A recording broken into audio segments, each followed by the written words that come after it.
Hi, a very good morning to Sir Vijayan, my lecturer for TSLB 3293, Children and Languages. So, my name is Radi bin Muhammad Rautan, will be presenting about my case study report today.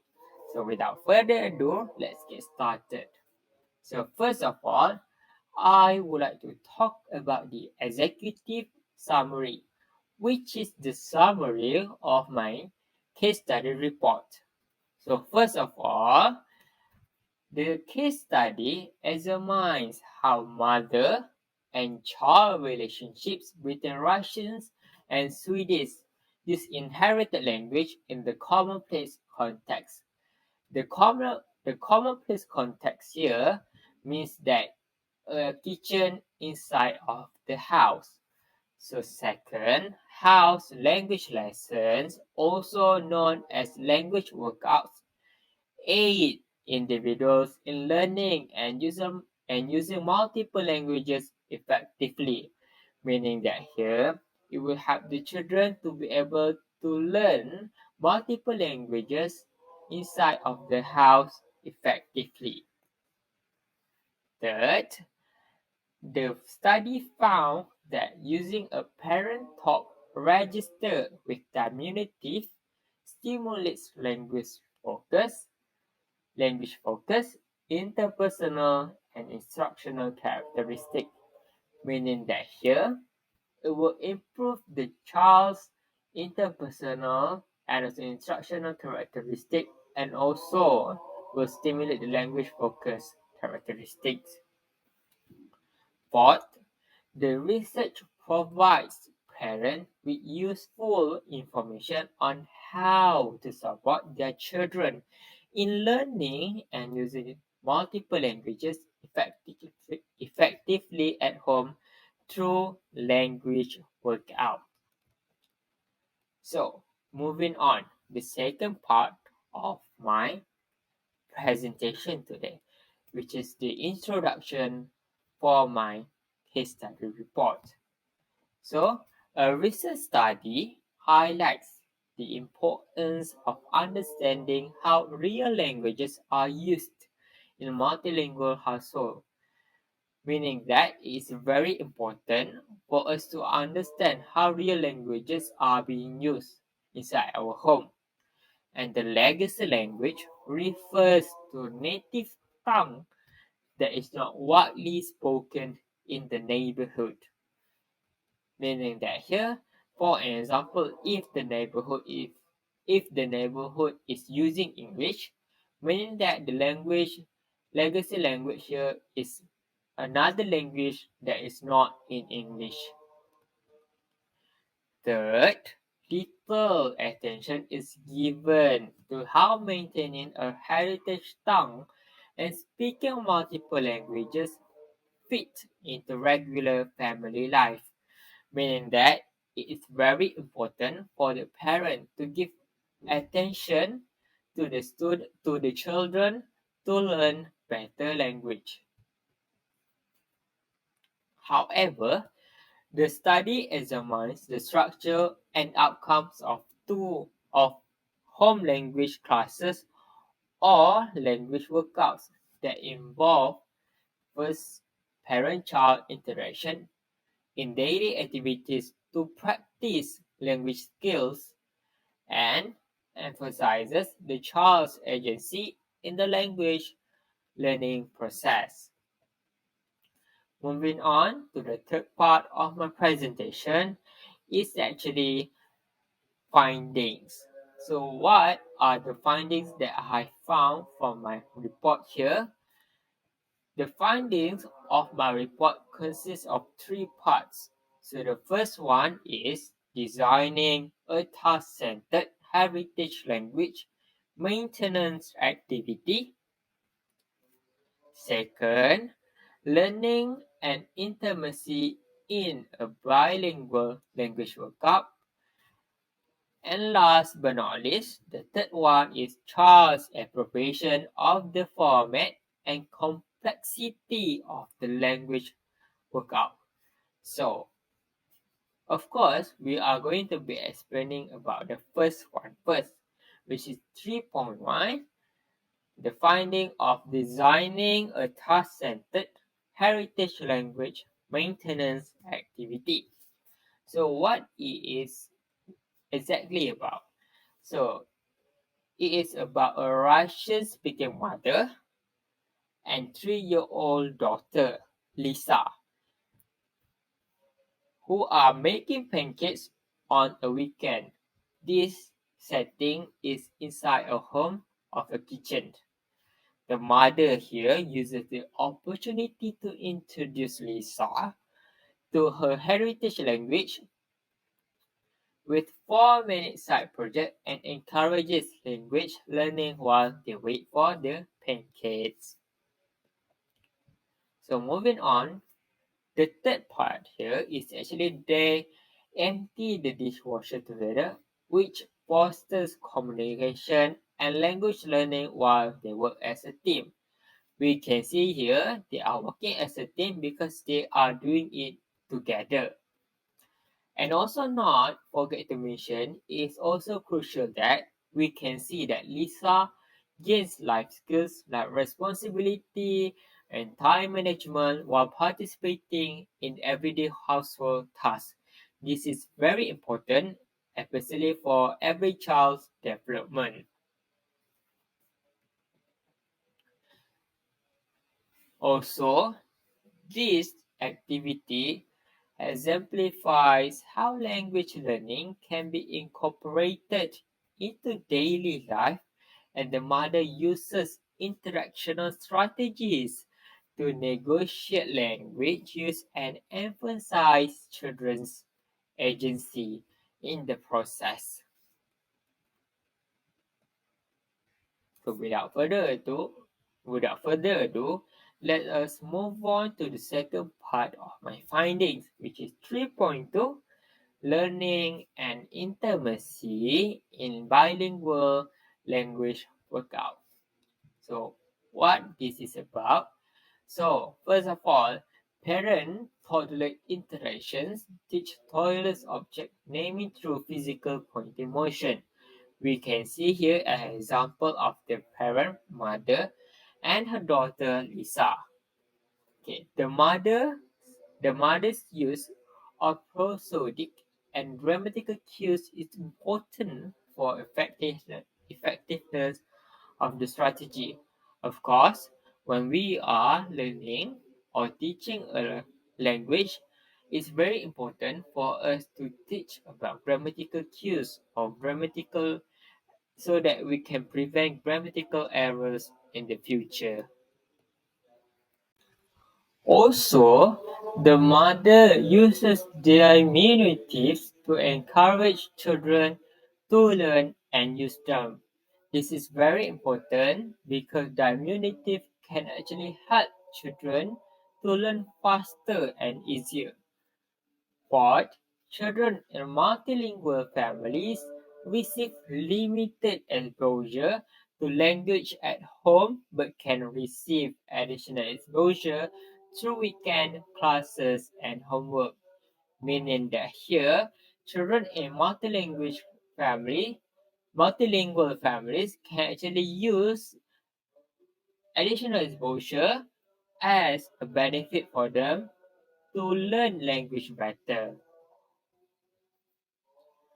Moving on, completing homework and attending school can improve children's literacy abilities, self-efficacy, and motivation.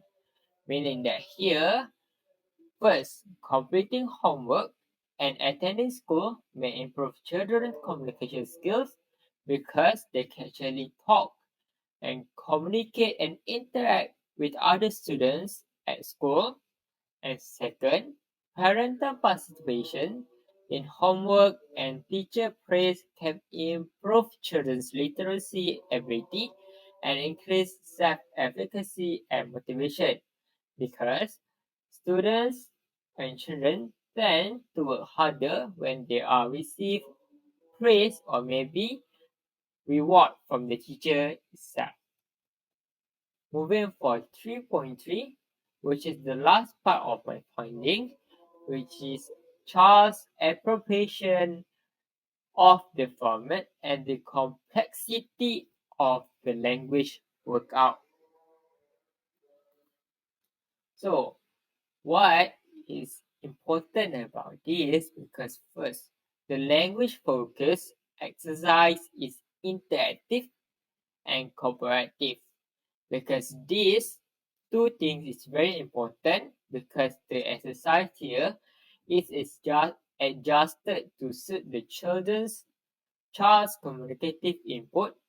For an example, as I have listed here, naming and identifying an object is the structure of the activity.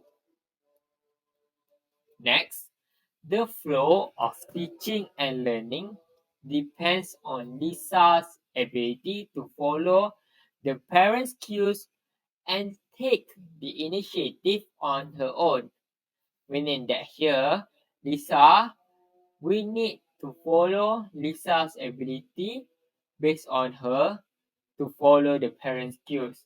And also Lisa can successfully use the method once her mother shows her on how to ask for a name and respond with it, which is for an example in this case, the glasses or maybe the plate.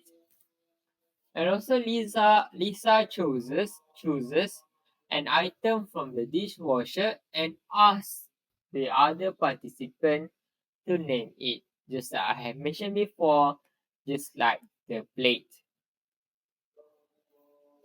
Next, Lisa here also uses the didactic word this to ask for a name constantly because she was holding a plate and then she used the word this to describe the word.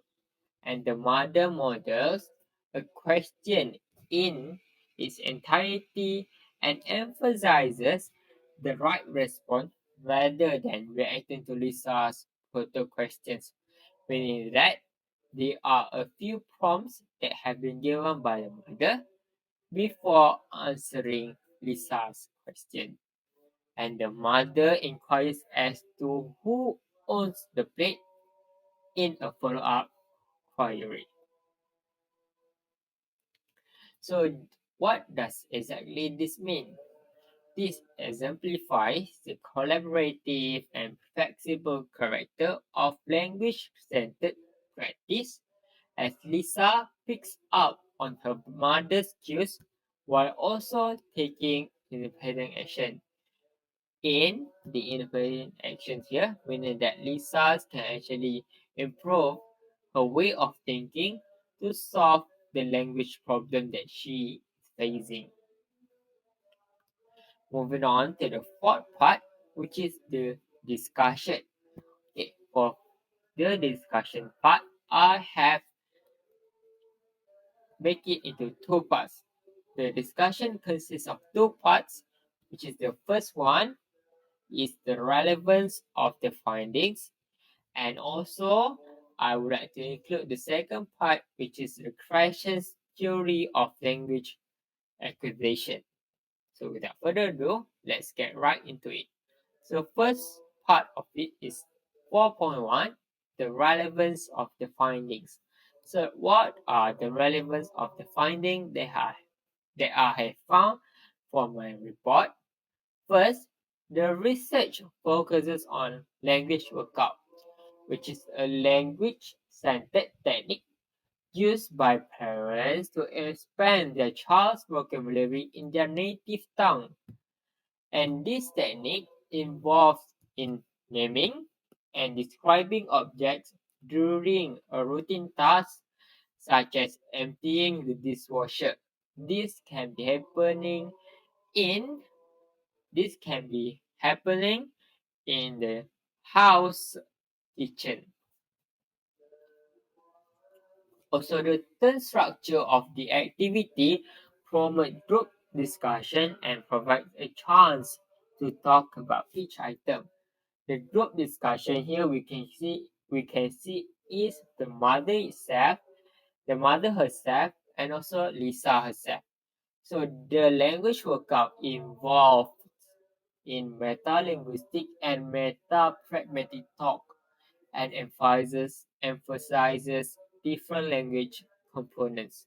This is because this is very important because we know a child needs a really big help in order to differentiate and also learn about different types of language components. Lastly, the technique is a structured method of scaffolding and extending a child's vocabulary in their native tongues and supports language preservation in bilingual language socialization. Okay, for the second part of my discussion is the creation's theory of language acquisition, the 4.2. So, what does it mean for the creation's theory of language acquisition? Okay. It is also known as the input hypothesis or creation's theory of language acquisitions that emphasizes the significance of understandable input I plus 1 and a low effective filter in language learning, meaning that from the learning it will have to improve by one level upper than the language that they have been mastered. So the paper focuses on developing language exercises that align with the question story. This can be seen with the activity that has been done by the mother and also Lisa herself. And of course, based on the report, I have found that the mother consistently uses prompts during the language exercises to help her daughter practice various Russian language skills, displaying her orientation towards mindful heritage language teaching. Meaning that we can see that the mother used a lot of prompts to ask, to give questions to the Lisa herself so that they can actually use it to answer the question that have been given by the mother. Okay. The turn-based structure of the cooperative activity of emptying the dishwasher encourages the child to actively engage in the language exercises built up and improvise, just like what it has been aligned with the creation theory. So this means that overall, creation's theory of language acquisition is definitely in line with the language exercises discussed in the article. So at the final, I will be talking about the conclusions of my reports. So what are the conclusions that I have been gathered from my report here? So first of all, the case study definitely highlights the benefits of language workups, just like I have mentioned before, for home language acquisition and usage with a focus on parent and child interaction in multilingual households. So second conclusion that I have been gathered here is actually routine tasks can be turned into heritage language education activities that impart language, teamwork, and useful skills to the kids. This is very important because not just we can actually teach the children language, we can also help them to teach them useful skills like washing the dishes and so on. And finally, my last conclusion that I've come to is actually the research emphasizes the value of assessing bilingualism promotion strategies in addition to the language choice and input and encourages parents to contribute significantly to the nurturing of their children's language development.